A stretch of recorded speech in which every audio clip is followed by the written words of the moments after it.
a nossa imagem e semelhança, a nossa imagem, conforme a nossa semelhança. Domine ele sobre os peixes do mar, sobre as aves do céu, sobre os animais domésticos e sobre toda a terra, e sobre todo réptil que se arrasta sobre a terra. Criou, pois, Deus o homem, à sua imagem, a imagem de Deus o criou. Homem e mulher os criou. Então Deus os abençoou e disse: frutificai e multiplicai-vos, enchei a terra e sujeitai-a. Dominai sobre os peixes do mar, sobre as aves do céu, sobre todos os animais que se arrastam sobre a terra. Oremos. Senhor Deus, muito obrigado, Senhor, por esse mês da juventude. Obrigado porque o Senhor tem acrescentado fruto, Senhor, à nossa igreja. Que nós possamos ser cada dia mais como o Senhor é, que possamos ser mais parecidos com Jesus, que ao andarmos nas ruas as pessoas não vejam a nós, mas vejam a Jesus, vejam a Tua imagem colocada em nossos corações, Senhor. Que as nossas atitudes possam refletir a Tua glória, em nome de Jesus. Amém.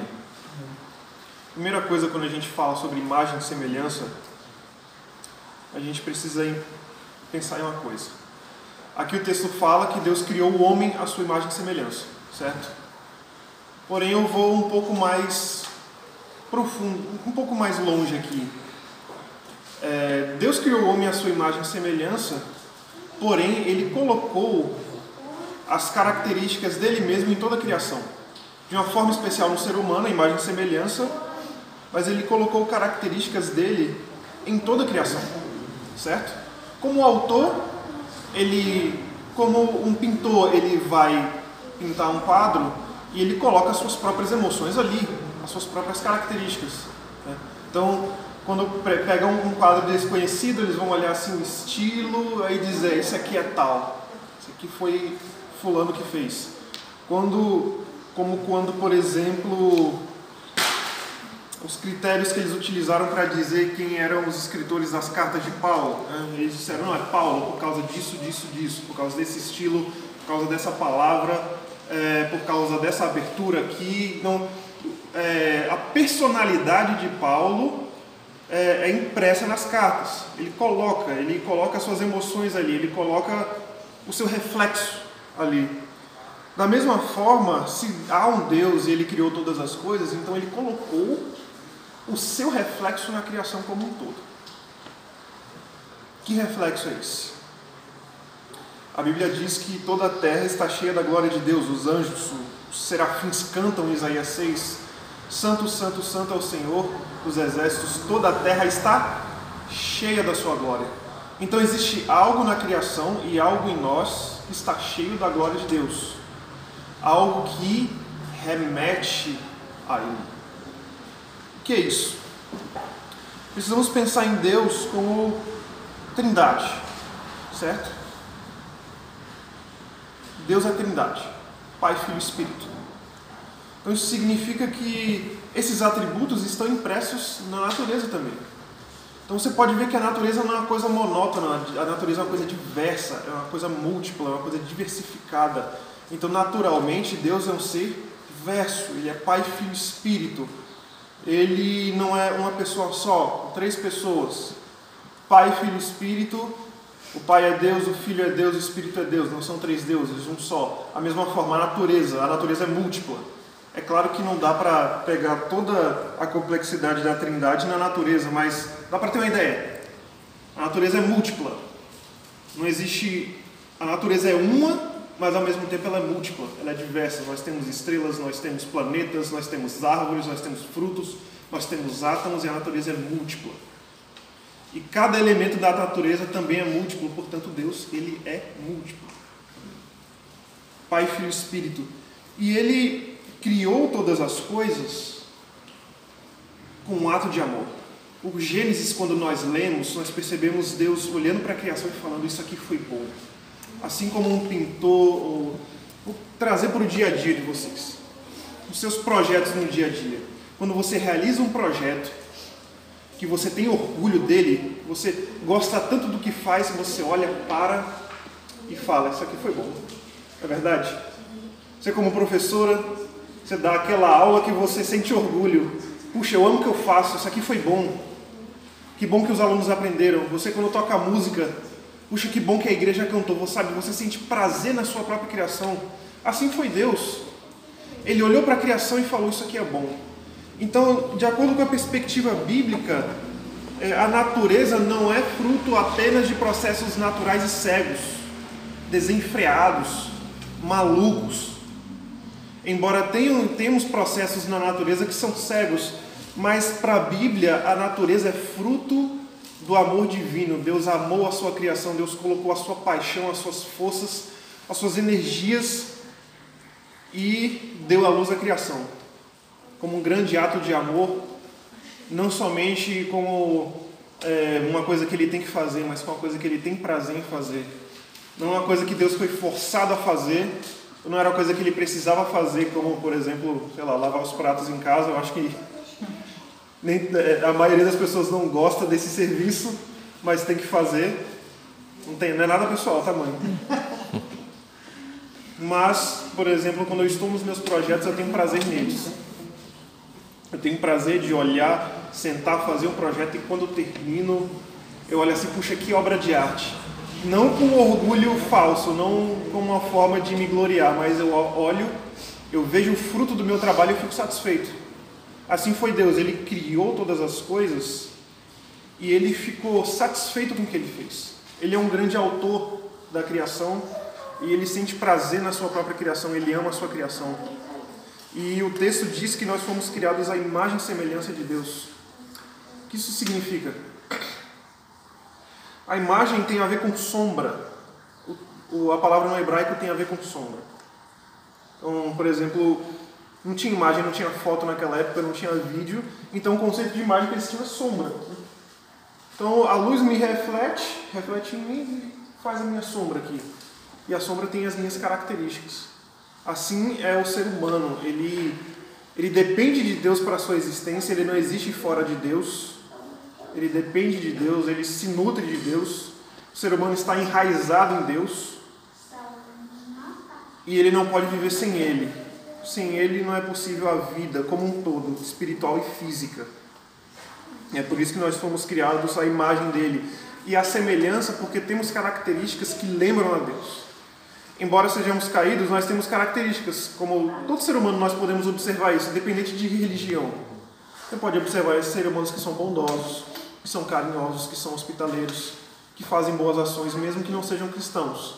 Não estou dizendo que essas características salvem eles da ira de Deus, mas são características que foram impressas neles. Então tem coisas em nós que refletem a Deus. Só que o que aconteceu aqui? Aconteceu algo que é meio contraditório para a natureza. Aconteceu a queda. E como a natureza é fruto, a criação é fruto de amor, o oposto do amor é o ódio. Então o ser humano ele entrou nesse processo de ódio contra a natureza e contra a própria humanidade. Tudo que tem a ver com Deus, o ser humano odeia, inclusive a si mesmo. Pode ver. Deus amou a criação. Aliás, esse ponto que eu quero falar aqui para vocês é: assim como Deus amou a criação, devemos amá-la. Se Deus amou a criação, é o papel do ser humano entrar em contato com ela. Cada vez mais nos afastamos do contato com a realidade. Substituímos o real pelo virtual e, como consequência, nos afastamos do propósito de Deus em nossos corações. Percebeu que o ser humano está se afastando cada vez mais da realidade. Parece que ele tem prazer em se afastar do que é real. Não que a tecnologia seja má, mas o ser humano, eu acho que pela primeira vez na história da humanidade, ele está se deixando escravizar por uma coisa que ele criou. Criou um novo ídolo. Esse novo ídolo é a tecnologia. Eu amo tecnologia, gente, eu estudo isso. Mas eu não posso deixar que ela me escravize no dia a dia. E essa falta de contato com a realidade, ela gera em nossos corações problemas. Por exemplo, existem estudos que mostram que o contato do ser humano com a natureza evita doenças mentais. Eu achei isso... Puxa, eu nunca tinha parado para pensar nisso, e é verdade. Aí você olha nas histórias do passado, por que as pessoas do passado viviam, pelo menos uma boa parte delas viviam menos ansiosas, viviam menos depressivas por causa do contato com a realidade. Um dos fatores é esse, contato com a realidade. Viver fechado em casa, atrás de um computador, atrás de um celular o dia todo, sem ter contato com ninguém, isso pode causar problemas a você. Então, esse é um dos pontos do Gênesis. Nós precisamos parar de sermos escravizados pelas nossas criações e entrar em contato com a realidade, olhar ao nosso redor e ver que tem coisas belas aí. Não é só olhar a paisagem da Noruega que o Globo Repórter mostra, não é só olhar as coisas belas no computador, né? Baixar um wallpaper lá no computador e deixar um fundo de uma floresta bonita lá. Não é só isso, é você entrar em contato com o mundo real. E não somente o mundo real, não estou fazendo uma pregação naturalista aqui, mas entrar em contato com as pessoas. Então, por mais que hoje nós podemos entrar em contato com pessoas que estão distantes através da tecnologia, a imersão na tecnologia nos afasta das pessoas. Não é verdade? As pessoas perto de nós. Isso causa problemas, isso nos afasta do propósito de Deus também. E esse processo de ódio com a realidade nos leva também ao ódio ao próximo. Né? O ódio ao próximo, esse é o pior deles. Temos guerras, temos fome, temos interesses aí, pessoas que pisam, literalmente pisoteiam outras para chegar numa posição mais alta. E isso criou uma convulsão na humanidade. Na grande luta pela sobrevivência, você não se preocupa com o bem-estar do outro. Isso é uma consequência da queda também, a falta de amor. E quando você realiza um ato contra outro ser humano, de forma deliberada, de forma odiosa, você tem que entender que você está fazendo contra um ser humano que é a imagem e semelhança de Deus. E se você está fazendo contra um humano que é a imagem e semelhança de Deus, você está agindo em rebelião contra o próprio Deus. Essa é a grande verdade. Então, um dos reflexos da imagem e semelhança de Deus nos nossos corações é o amor. Entrar em contato com a realidade e aprender a amar o próximo como Jesus ensinou, como Jesus amou. Ter nesses passos do dia a dia as atitudes de Jesus nos remete a Ele.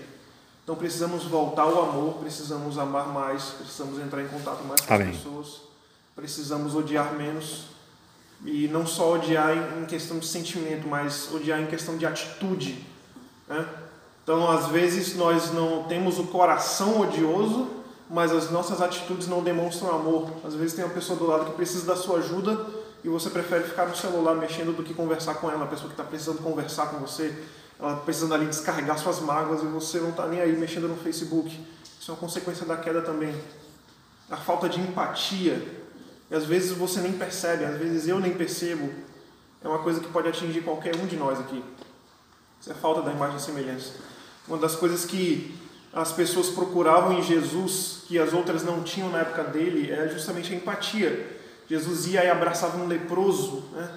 Aquele cara que estava sem contato com a realidade da sociedade faz tempo, 10, 15 anos ali, com lepra, sem poder encostar em ninguém. Imagina, 15 anos sem um abraço, gente. Mais de 10 anos sem dar um abraço na pessoa, sem ter contato com os filhos. Pensa nessas pessoas que eram leprosas. Às vezes, filhos pequenos e virou leproso, a família joga para fora e aquele ser humano não pode sequer abraçar o próprio filho. Imagina a dor. E Jesus, ele vem e abraça. É interessante que quando o leproso chegava na cidade, as pessoas chegavam, olha ali o leproso, ele jogava pedra e expulsava e vai para lá. E Jesus, ele, não, vem aqui, dá um abraço. Então Jesus, precisamos ser mais como Jesus. Parar de ter, repugnância por alguém porque ela tem alguma característica estranha e abraçar mesmo. Puxa, todo mundo diz que você é estranho, mas eu não estou nem aí, vou te abraçar. Porque você precisa de empatia, porque Jesus quer amar você também. Esse é um dos resultados da queda também, a falta de empatia de um ser humano para com o outro. Essa constante busca pela satisfação de si mesmo. Eu não me importo com o outro, com o estranho eu ignoro, eu me importo comigo, com o meu grupo, com os meus amigos, com a minha família e o resto eu não estou nem aí. Esse é um dos grandes problemas. E se queremos ser cada vez mais a imagem e semelhança de Deus, nós precisamos amar mais. Outro ponto que eu queria trabalhar com vocês aqui é a queda quase destruiu a imagem de Deus em nós. Ela quase aniquilou essa imagem. Chegou perto, não chegou a aniquilar totalmente. Mas antes que nós apreciávamos a vida, nós podemos perceber que o ser humano ele entrou numa cultura de apreciação da morte. Então, ele não somente mata por necessidade, porque tem um bandido vindo ali e se eu não matar ele me mata. Não é só isso. Não é o caso como ser um policial, como o caso do nosso irmão ali. Precisar atirar, tem que atirar porque é questão de vida ou morte. A questão dele, ok. Mas tem ser humano que aprecia a morte. Eu vi um testemunho de um rapaz, que ele era membro de uma gangue. Quando ele se converteu, ele disse que na época que ele era membro da gangue, uma vez ele viu uma mulher dirigindo com um carro no bairro dele e ele sacou a arma e apontou para o carro somente para ver ela entrar em desespero. Não tinha nada, a mulher não representou ameaça nenhuma, não xingou ele, não foi para cima dele, ele simplesmente sacou a arma para causar desespero na mulher. Ele tinha prazer em ver desespero do ser humano. Era a diversão dele. Parece que a diversão do ser humano hoje é matar, é roubar, é destruir, parece que é divertido. E o ser humano ele parou de se alimentar da vida que existe em Deus para se alimentar da morte. Ele se alimenta da morte, ele aprecia a morte, ele tem prazer, ele gosta, ele ri, ele sorri. Você pode ver isso em quase todas as etapas da humanidade. Após a queda temos o episódio de Caim e Abel. Caim mata Abel por ciúme, sei lá. Ele vai lá e mata. Então, a fonte de vida nós procurávamos naquele que é a vida, que é Deus. E com a queda dessa imagem e semelhança, nós procuramos o prazer na morte. Nós apreciamos ela. É interessante porque você vê que toda a nossa cultura ela converge para isso. São guerras, culturas de guerras mais antigas. É prazeroso, as pessoas desenvolvem artes para matar as outras, as pessoas... Eu fico pensando, a engenharia das armas e das espadas, a pessoa desenhar um instrumento sabendo o que eu posso fazer aqui de melhor para matar alguém. Já parou para pensar nisso? Tudo bem que muitas vezes é questão de defesa pessoal, mas se não houvesse essa mentalidade de querer matar alguém por diversão, talvez não precisaria da defesa pessoal. Vocês estão entendendo? Então muitas pessoas aprendem violência porque sabem que tem alguém violento na rua que quer acabar com a vida delas. E é necessário, eu entendo que é necessário. Mas, se não houvesse isso, essa queda do ser humano, não precisaríamos fazer essas coisas. Se nos alimentamos de morte enquanto vivemos, morreremos eternamente. Não é verdade? Eu acho interessante que tem essa cultura da morte, ela está presente em todas as etapas da sociedade. Desde o início até o fim. E até na música. Eu lembro que tem algumas bandas que eu parei de escutar por causa disso, porque eu me incomodava. Eu me lembro que tinha uma banda que o clipe deles, um dos mais famosos, era um cara, como é que se diz, arrancando, abrindo a própria cabeça com sangue, assim. Parece que a banda curte isso. Parece que é bonito para eles. Eu fico assim, mas... o que tem de belo nisso? Filmes de terror, parece que é divertido. Eu não entendo o pessoal que fala assim, vamos no cinema assistir Jogos Mortais. Mas o que vocês têm na cabeça, cara? Vocês precisam de um psicólogo urgente, pelo amor de Deus. O que tem de divertido em assistir um filme cuja única diversão é ver pessoas sendo destruídas e mortas? Eu não vejo diversão nisso. Mas está em nossos corações. Não estou dizendo que essas pessoas são más.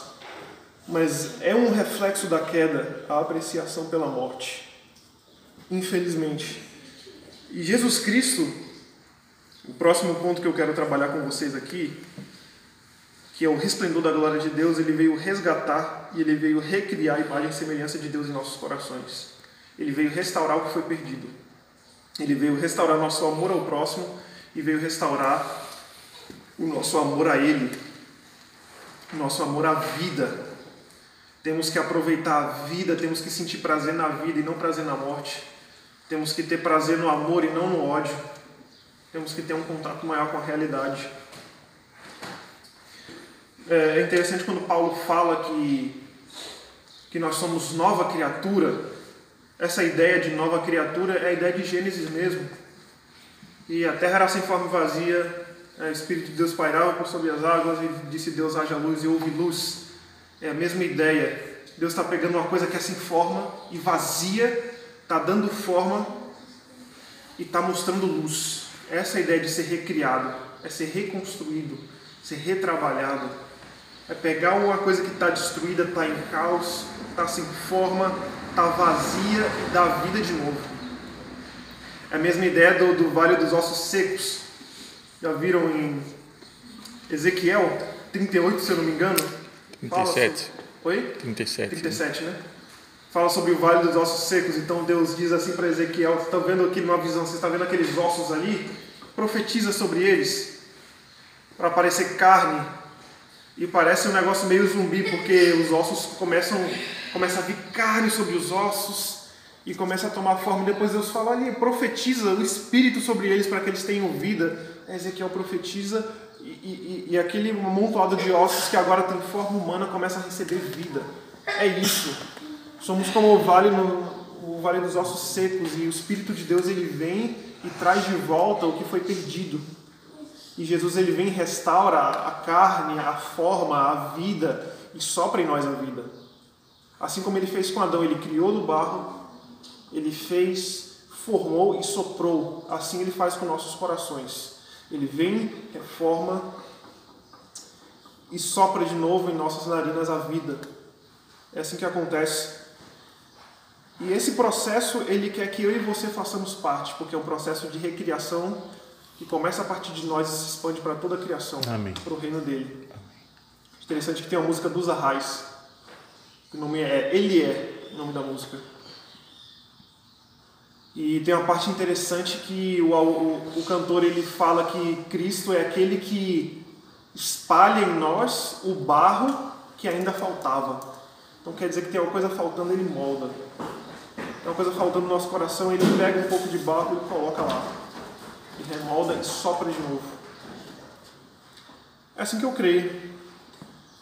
Deus ele começou um processo em nós de recriação para ser melhor do que o Éden. A nova criação é melhor do que o Éden. E Jesus nos fez nova criatura justamente porque ele começou um processo já para trazer o novo céu e a nova terra para cá. Amém. E começa a partir de nós, a partir da nossa conversão e a partir das nossas atitudes. Então, se queremos proclamar o reino dele, a vinda dele, nós precisamos ser mais parecidos com Jesus. Assim estaremos proclamando o reino que está por vir. Amém? Amém. É isso que eu tinha para vocês hoje.